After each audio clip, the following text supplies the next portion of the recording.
Wadogo vipi? Fresh bwana. Kwema lakini shwari. Kwema kabisa. Unafanya nini hapa? Mimi hapa kwa mtu anasubiria kaenda hivi kasema anarudi. Kaenda hivi mtu kati hapa kipolipoli tu umekaa nyie ndo wavuta bangi nyie tunawatafuta nyie. Kila siku hapa vitu vinapotea potea kumbe ni nyie. Sasa brother mimi nani kavuta bangi na alafu bora nichukua kamera vipi tena? Kwa nini vitu vinapotea alafu umekaa mifugo yetu inapotea nyie ndo ambao mna kazi mmekaa vitu vinapotea tu ni ndo nyinyi.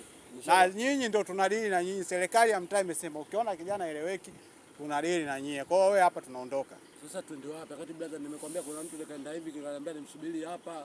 Mtu gani? Mtu gani? Brother wangu kaenda hivi akasema na brother yako nani? Ana jina? Ana jina ndio. Nani? Hamisi. Hamisi. Anaitwa Hamisi. Leo ndo tutajua kama ni Hamisi au Hamisi. Kwa nini wewe umekaa hapa? Alikuruhusu ukae hapa nani? Sasa sikasema nimsubirie hapa. Nani kakuruhusu ukae hapa? Brother kaniambia niende, akasema ameenda hivi nimsubiri hapa ili kuja tunaenda. Tunaondoka wote. Unajua hapa tushaibiwa sana hapa unajua. Tumeibiwa nini hapa? Tumeibiwa nini? Mimi nahusika hapa. Wakati mimi nimekaa zangu tu mradi nimekaa.